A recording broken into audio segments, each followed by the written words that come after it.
What's up, Jason? How are you, man? Awesome. How you doing? Doing great, man. No complaints. Good. Thank you for joining us today, man. I really, wanted to talk to you about how personal development and mindset has changed your business. You're a super interesting guy. You've got a restaurant background. You've switched it over to real estate, had some stumbling blocks in real estate. Now you're killing it from what I'm seeing. Entrepreneurial spirit. I love it. So, yeah, thanks for joining us today, man. It's definitely my pleasure, man, and I'm happy to talk about those things. I'm glad you guys asked. I see you guys killing it down there in Tampa Bay area in Florida, and I'm up here in Jersey, and it's a different world up here sometimes. It is, yeah. So just so everybody knows, you're near the Hoboken market, is that correct? So I'm about, I'd say 12, 13 miles outside of Hoboken. So that's Hudson County, I'm Bergen County, Okay. Very close geographically, but worlds apart as far as the style of living and the real estate markets and the differences between the two. Yeah.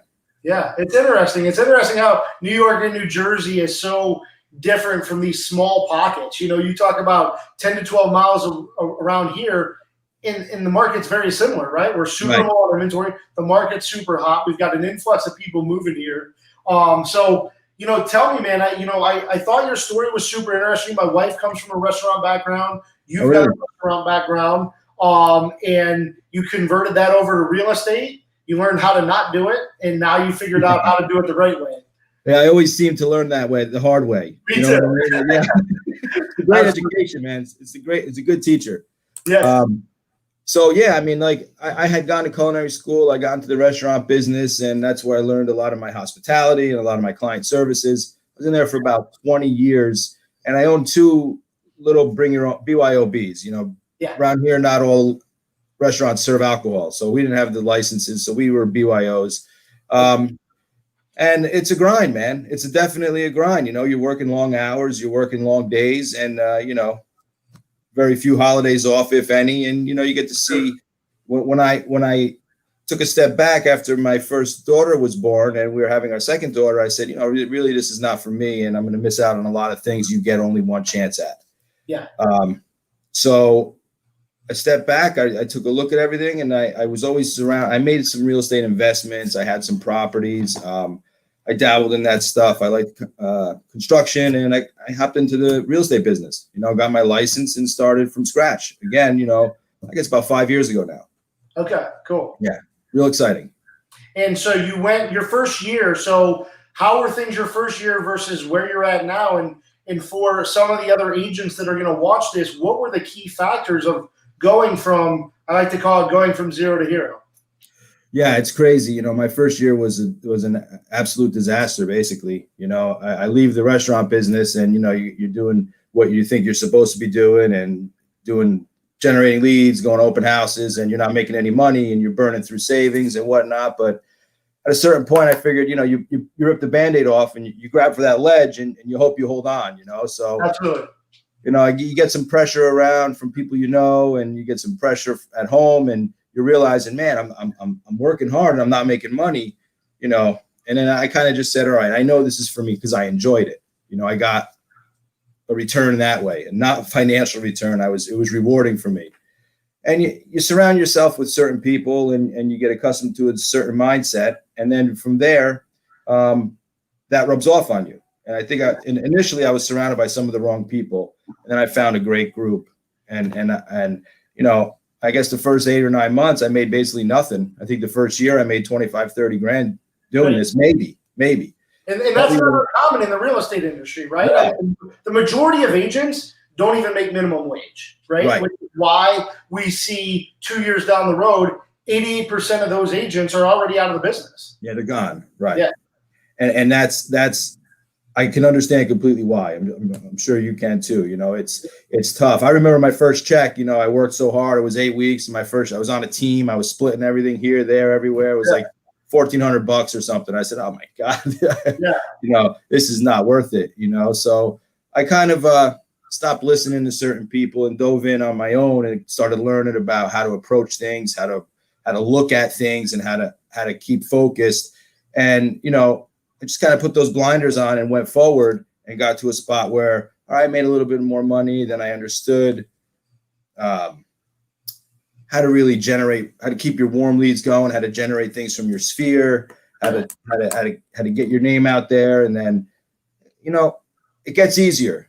And it's the way you look at it too. You can't come from scarcity or lack. You got to really understand that there's enough business out there. Right. And that's a great mindset to have, because so many agents that join this are like, well, how am I going to get, as a brand new agent, how do I get from here all the way up to a high producing agent? Right. And I'm afraid to go ask that agent that's doing better, because they're not going to share it with me, and that's one of the things that I love about the EXP culture is, man, it's an open book, right? Like, if you need something, you can call me. If I need something, I can call you. And hey, how did you overcome this obstacle, or how did you grow this team to this point? It's super collaborative. That's a key aspect to it all, because I came from, initially in 2.5 short years, I went through 3 of the big name dinosaur brokerages. I ripped through them, saw their model, was not getting the exposure to the people that I wanted to learn from, or I saw being successful. They were not sharing, they were not collaborating. Right. And, kind of now it's like drinking from a fire hose still. I mean, I've been here for 1.5 years, and it's still like, man, the sky is literally the limit. Yes. And I could reach out to anybody that I know is in the brokerage anywhere. People doing $200-300 million a year will get on a phone with me and answer my questions and tell me what to do. It's pretty insane. And, again, when you take that back to mindset, knowing that all that's out there and being aware that I can be as successful as I want to be, I just need to decide to push myself there. Agreed. Everything else is there for me. It's all there. And that's, going back to, some of the history I've learned is hanging around those people that are doing so much more. Once you get past the point of being intimidated, you realize that they've got the same fears, the same struggles, all those same doubts. They have them too. It's just They found a way to push through that, right? And I know you're big on the personal development and the mindset all kind of grow together. Podcasts, man, I get a lot of stuff on mindset from listening to podcasts, and even to the point now, I'll go to the gym and I'll listen to a business podcast while I'm working out versus some music to get me pumped up. But I leave the gym feeling, hey, I got physically better and I just got mentally better. And that mental, it translates over to your whole business, right? So with that being said, how do you get mentally stronger?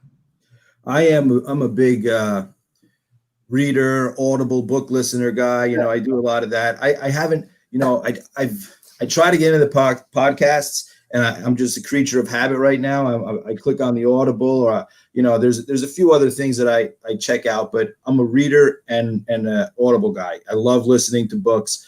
I'll like you said, I'll go to the gym and listen. I go to this morning I do an infrared sauna thing, and I go in there for 40 minutes, 160 degrees. I put on something, whether it's meditation. I'm a meditation freak. I try to meditate twice a day, and all to clear my mind and make sure that's functioning clearly and properly and intentionally. But yeah, the podcasts are great. I just haven't broken into being a big user of them. I'm more of a book listener. Yeah. But at the end, we're all taking in the information and trying to reprogram it in our life, right? So whether you read it or you listen to it on Audible or a podcast, or masterminding is another great way.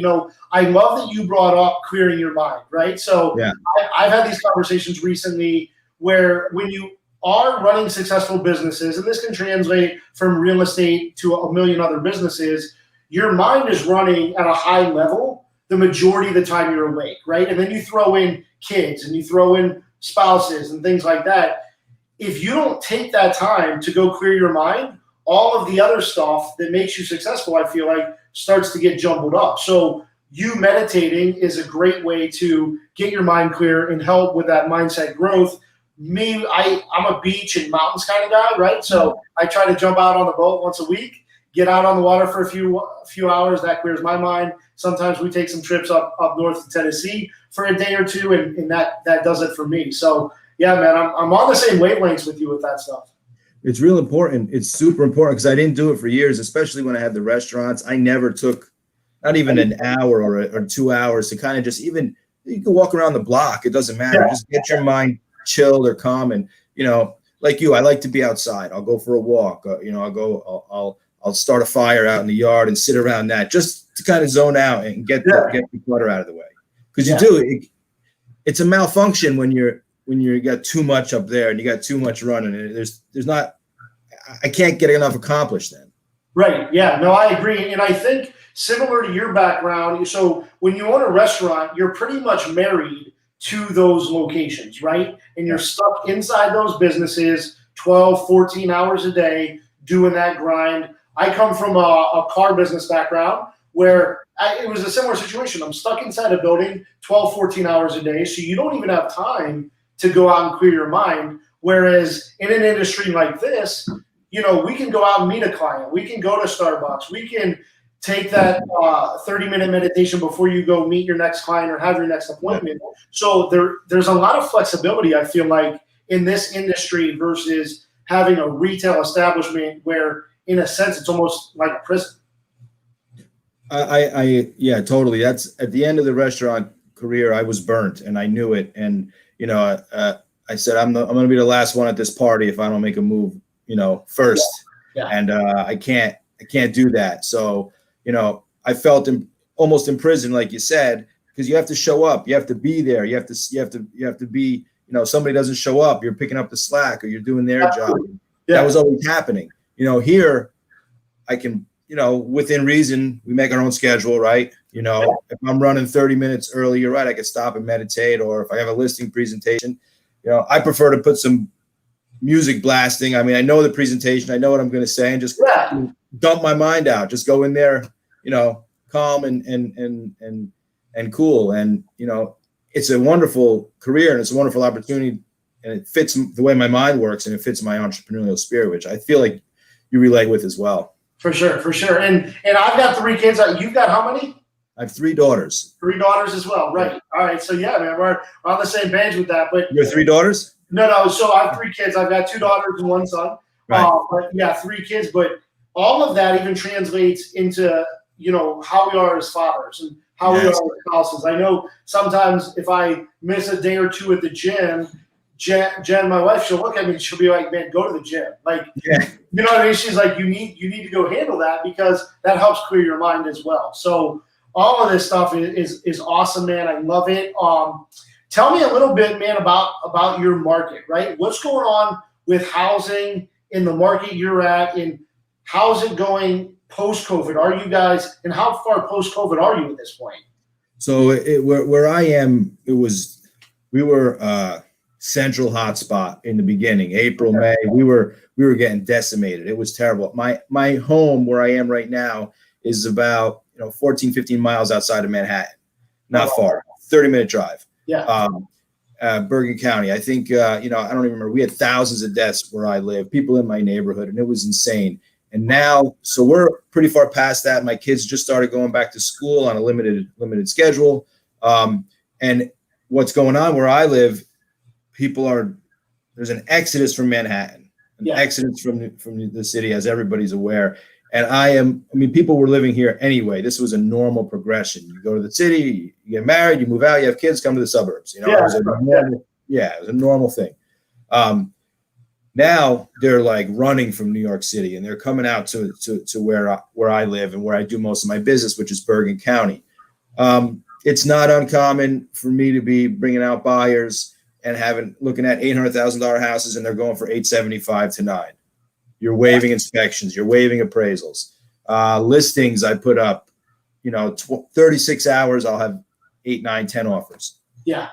So and everything is inflated. We're having appraisal issues. We're having, that's a big one lately because the banks know this is not real. Yeah, exactly. And that's always a fine line, right? Because if you look at the history of real estate has continued to go up, right? But there's always points where the appraisals have to come up, right? Because if appraisals never raised, we should be paying the same prices for housing that our grandparents paid. But that's obviously not the case, right? So it'll be interesting to look back on this a year or 2 down the road and see how much of a bump did the suburbs get, how much of a decline did things like Manhattan get. I read a report the other day that said Manhattan's population has dropped 24.9% since March. So a quarter of all the people that live there have now effectively changed their home address.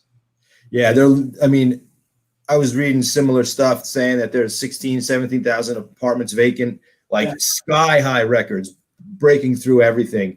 Landlords are offering, 18-month leases for the price of 12-month leases. There's all types of stuff that's going on, and it's not good. It's not good. And I don't know how it translates into next year, but it's still going. Look, I was just on the phone before our interview with another agent friend of mine who works closer to Manhattan, right across the bridge, right across the Hudson River.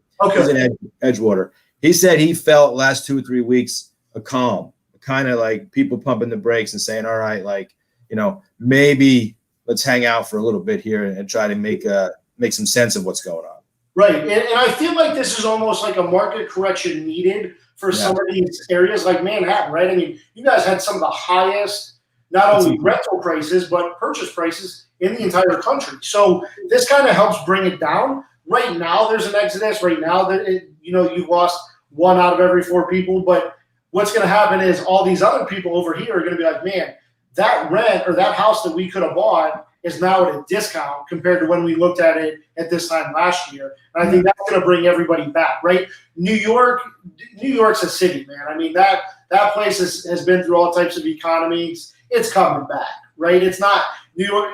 It's not going to be an empty city. It's going to be New York again. It's just how long is it until we see the ball drop and the streets keep packed and things like that, Yeah, I'm curious to see what happens in the holidays this year. We go in the city every year for a Christmas time trip to see the stores and everything's decorated. I'm curious to see what it'll be like, but there's not going to be tumbleweeds blowing down Fifth Avenue anymore. No, there's not. It's coming back. It'll come back. Yeah. And, I think a lot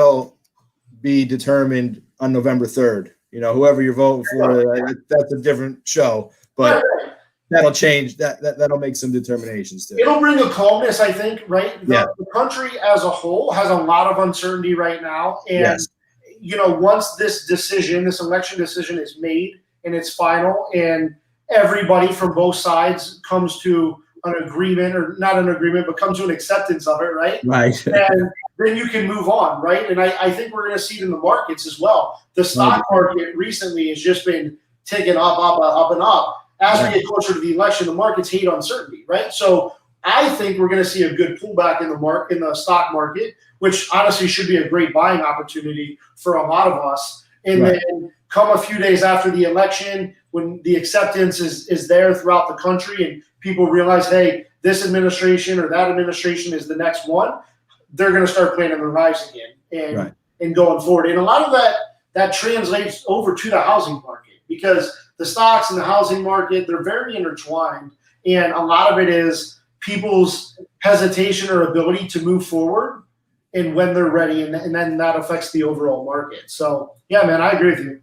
Yeah, there's got to be that sense of calm where people can make those decisions and know it's a clear decision and what the ramifications may be either way. You know, whatever it is, at least you understand what it's going to be. Yeah, absolutely. Yeah. I can remember. Go ahead. No, go ahead. I was going to say, I can remember even in the restaurant business, every election year, it was a week before and a week after the election. It was kind of like, everyone was like, they weren't even going out to eat. They were just doing less of everything, just trying to. And now we're looking back, I understand they're just trying to grasp the direction of where we're going and what it's going to be, and, to understand. Yeah, I'm ready to get back to parties. I'm ready to get back to celebrating and things like that. So with that, I want to give a quick shout out to our sponsor, play a quick video. This title company that we have here locally, Chris, is called Celebration Title, and they make the closings a celebration. So let me jump this.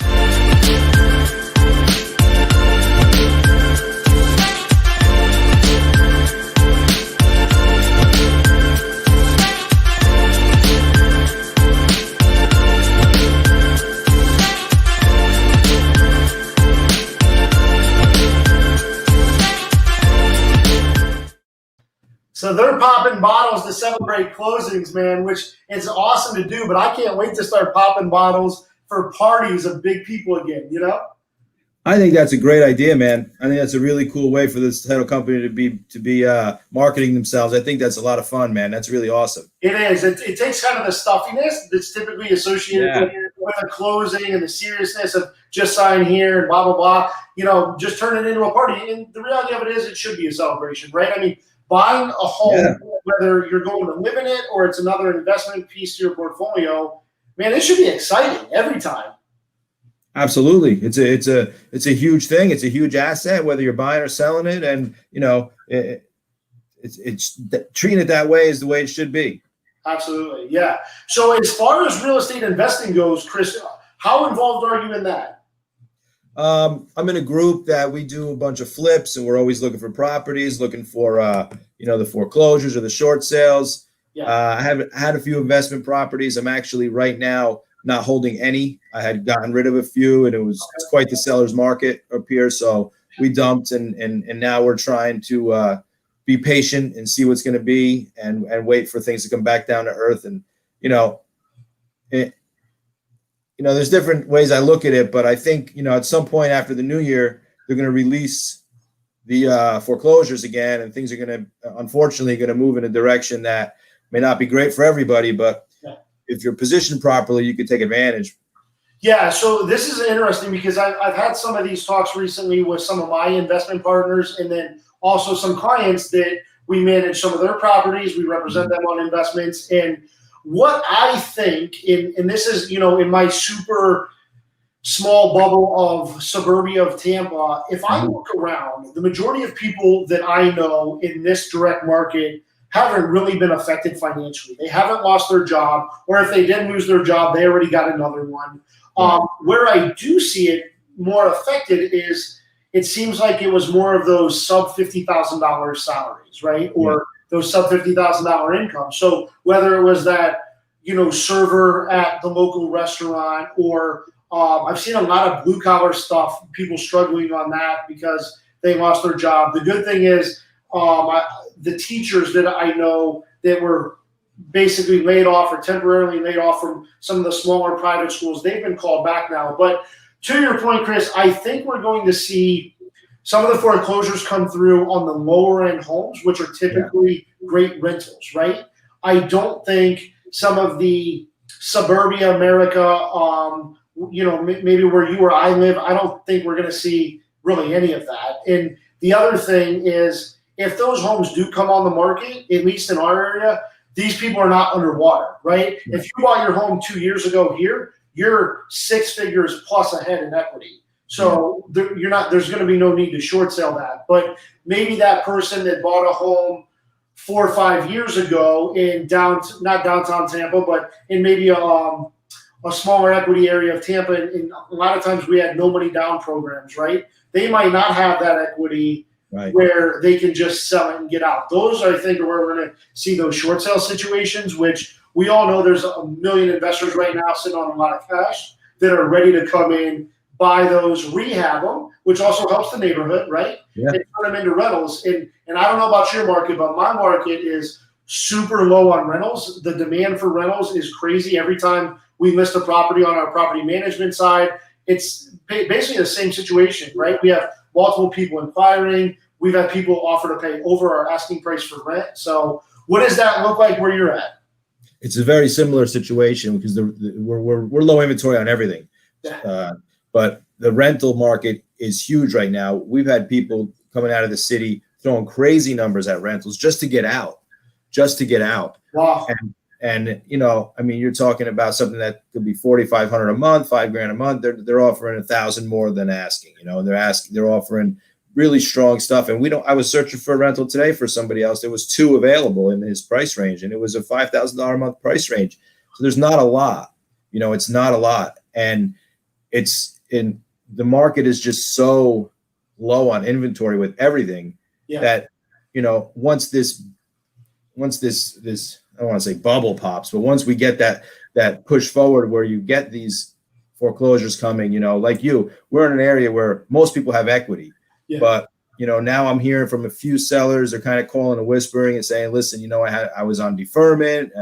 I'm going to owe 4 months in a couple months. And I really don't know if I want to fight that battle. I can make $100,000 selling it right now. So I said, now's the time. Yeah. Now's the time to sell. So it's wild what's going on. It'll be interesting on how that affects like the whole hyper local market of Manhattan, right? Because we've seen prices decrease considerably in Manhattan because there's so many vacancies, right?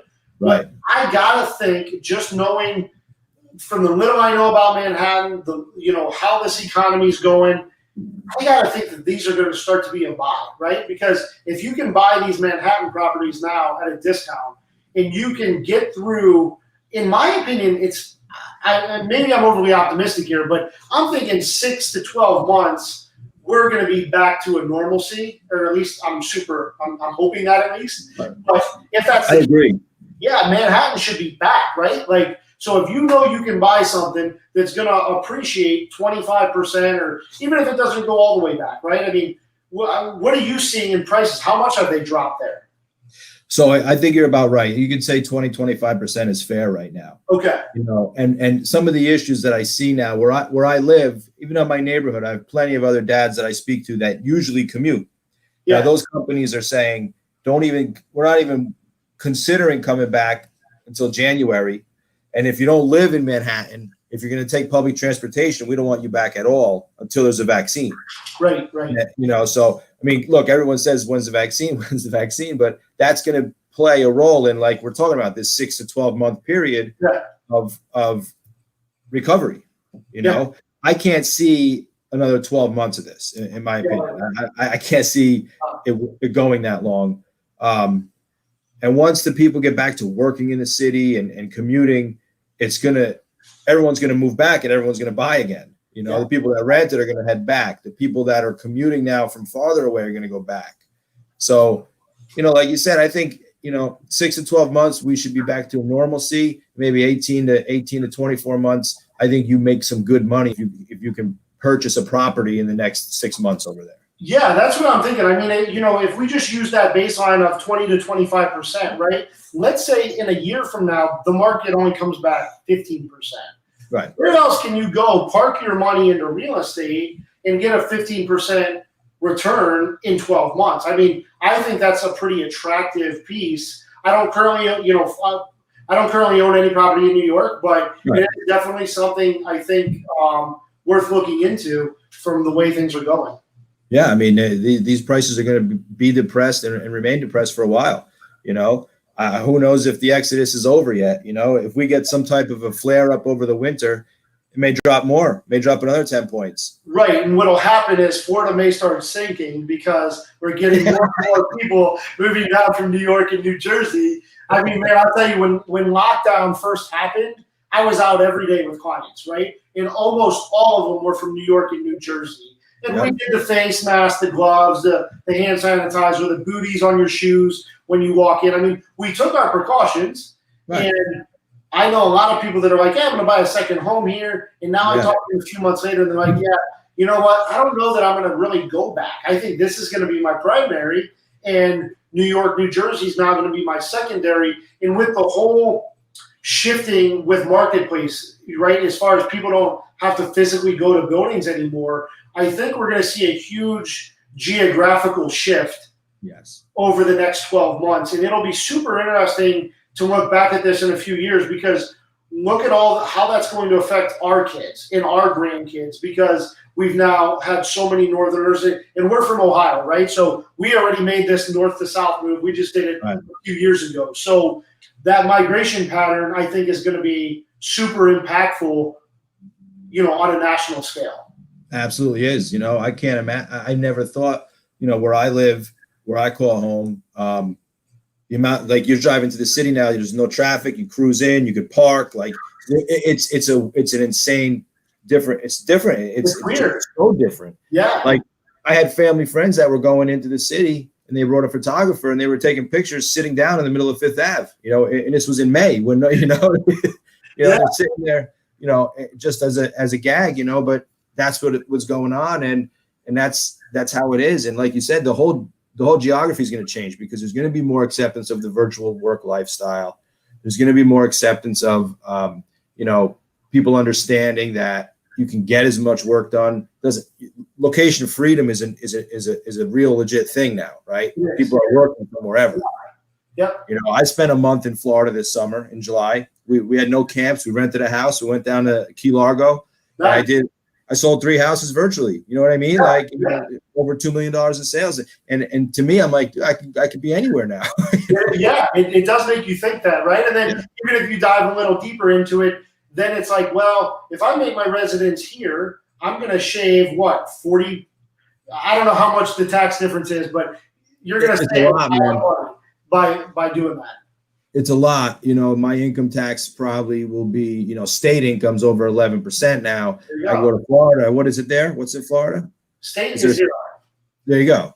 We have no state income tax. So right there, you'd give yourself an 11% raise, you know? There you go. Yeah. It's insane. It is. It's crazy. Yeah. I saw an article recently that co-homes are now at the highest level they've ever been in the history of the U.S., where meaning families and individuals now own more than one home, right? Like that used to be reserved for the elite or the more wealthy, and now owning 2 homes as your primary residence is becoming a thing. Right. So it's pretty interesting. So Chris, man, I really appreciate your time. I want to respect your time. We're on here for about a half hour now. Thank you so much for joining us. I love the mindset. I love the attitude. How can clients get a hold of you if they are looking to invest in that New York, New Jersey market, in your market? Just find me on Facebook. Call me. My number is 551-206-2520. I'm very reachable. Google my name, you'll find me. You know, but Facebook and social media, Instagram is you know, at Chris Tarta. You could definitely reach out. We're here to help you anything New York and New Jersey. We're licensed. We're ready to go. I appreciate the time, Jason. This was a great conversation. Thank you for your time and for the invite. Yeah, thank you, man. I appreciate it. Talk to you later.